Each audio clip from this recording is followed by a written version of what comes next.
Welcome in class ninth physics and the chapter force and law of motion. Okay,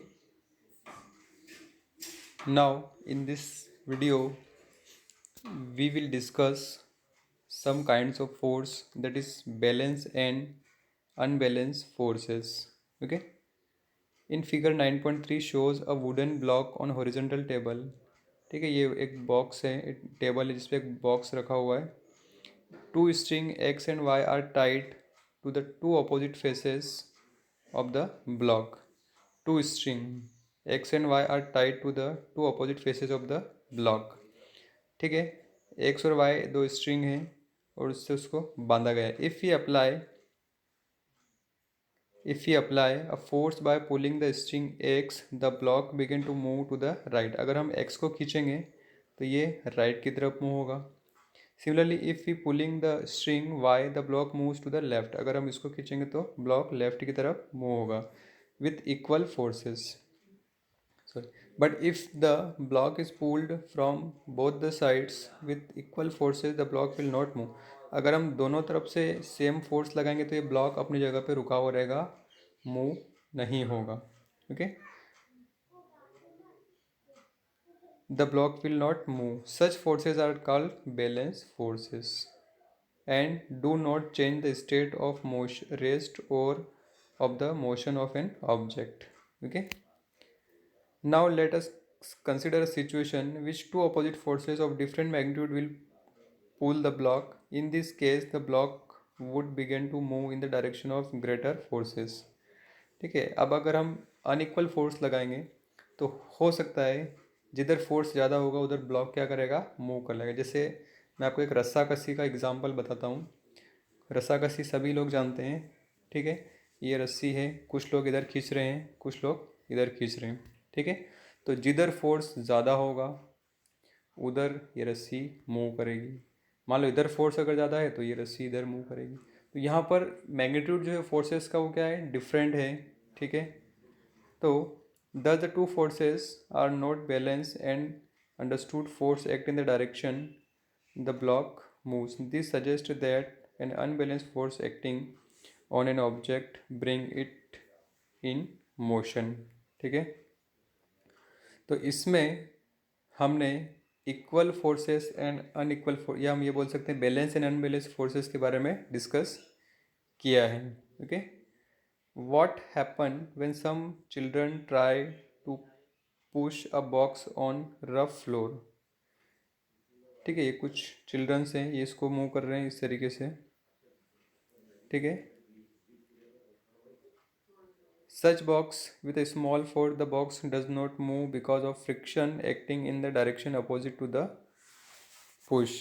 This friction force arises between the two surfaces in contact, in this case between the bottom of the box and floor's rough surface. If the balances pushing force and therefore the box does not move, the children push the box harder but the box still does not move. This is because the friction force still balances the pushing force. Okay, if the children push the box harder still, the pushing force becomes bigger than the friction. There is a unbalanced force, so the box start moving. ठीक है, ये box है जिस पर children force लगा रहे हैं. ठीक है, तो जब इस पर स्मॉल फोर्स लगेगा तो ये मूव नहीं होगा. थोड़ा सा और फोर्स बढ़ाया तो ये क्या होगा, तब भी मूव नहीं होगा. बिकॉज एक फ्रिक्शन फोर्स लगता है, अप्लाइड फोर्स इधर है और ये फ्रिक्शन फोर्स अपोजिट रहेगा. ठीक है, तो यहाँ पर ये बॉक्स मूव नहीं, लेकिन जैसे ही हमने इन चिल्ड्रन ने इतना स्ट्रॉन्ग फोर्स लगा दिया, ठीक है, जो इस फ्रिक्शन फोर्स को ओवरकम कर जाए तो इजीली ये बॉक्स क्या हो जाएगा, इस डायरेक्शन में मूव होना शुरू हो जाएगा. Okay, what happen when we ride a bicycle? When we stop pedaling, the bicycle begins to slow down. This is again because of the friction force acting opposite the direction of motion. जब bicycle चलाते हैं और हम pedal मारना बंद कर देते हैं तो क्या होता है कि धीरे धीरे बाइसिकल रेस्ट कंडीशन में आ जाती है. दिस और ऐसा क्यों होता है, this is due to opposite forces, that is the friction forces. In order to keep the bicycle moving we have to start pedaling again. और हमें क्या करना पड़ेगा, वापस से फोर्स लगाना पड़ेगा, मतलब पेडलिंग मारना शुरू करना पड़ेगा. It thus appears that an object maintains its motion under the continuous application of unbalanced forces. However, it is quite incorrect. An object moves with a uniform velocity when the forces, pushing forces and friction forces acting on the object are balanced and there is no net external forces on it. ठीक है, ये आप balance force की definition लिखेंगे ये यहाँ से. ठीक है, ये यहाँ तक. If an balanced force is applied, unbalanced force is applied on object, there will be a change either in the speed or in the direction of motion. Thus, to accelerate the motion of an object, an unbalanced force is quiet, and the change in its speed would continue as long as this unbalanced force is required. However, if this force is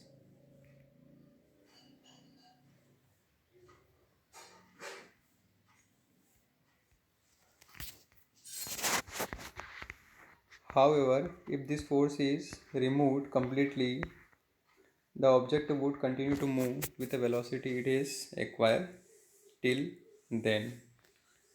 okay, क्या बोला गया है, जब unbalance force हम लगाएंगे तो ये object जो है वो ये मूव होना शुरू हो जाएगा. ठीक है, यहाँ पे स्मॉल फोर्स था, बॉक्स मूव नहीं हुआ. फिर स्मॉल फोर्स था तो भी नहीं हुआ. जैसे हमने एक अनबैलेंस फोर्स लगाया, मतलब अप्लाइड फोर्स इस फ्रिक्शनल फोर्स से ज़्यादा है, तो ये बॉक्स जो है वो मूव होना शुरू हो जाएगा. ठीक है, तो यहाँ पर आपने दो चीज़ें सबसे इंपॉर्टेंट जो है वो समझी कि बैलेंस फोर्स क्या होता है, इक्वल फोर्सेस. ठीक है, जब इक्वल फोर्सेस अप्लाई होगा, ठीक है, इक्वल फोर्सेस इनका मैग्नीट्यूड सेम होगा तो वो फोर्सेस कैसा होगा, बैलेंस फोर्स होगा. जब अनइक्वल फोर्सेस की हम बात करेंगे, ठीक है, तो वो फोर्सेस कैसा होगा, अनबैलेंस फोर्सेस. अब देखिए फर्स्ट लॉ ऑफ मोशन. अब हम फोर्स से रिलेटेड कुछ फिनोमिना की स्टडी यहाँ पर करेंगे. Okay, by observing the motion of object on an incline plane, Galileo deduced that object move with a constant speed when no force act on them. ठीक है, गैलीलियो एक scientist था, उसने क्या किया, एक ऑब्जेक्ट को इंक्लाइन प्लेन से मूव कराया कांस्टेंट स्पीड से, when no force act on them, उसके ऊपर कोई भी फोर्स नहीं लगा. आप कुछ जानते हैं, जैसे आपने यहाँ पे देखिए डायग्राम में ये इंक्लाइन प्लेन है, यहाँ से बॉल को ड्रॉप किया तो ये बिना फोर्स लगाए नीचे आ जाएगी. He observe that when a marble rolls down on incline plane its velocity increases. और उसने ये ऑब्ज़र्व किया कि जब हम मार्बल रोल्स होगी इस इंक्लाइन प्लेन से नीचे आएगी तो उसकी वेलोसिटी बढ़ती जाएगी. In this next chapter you will learn that the marble falls under the unbalanced force of gravity as it rolls down and attains a definite velocity by the time it reaches the bottom.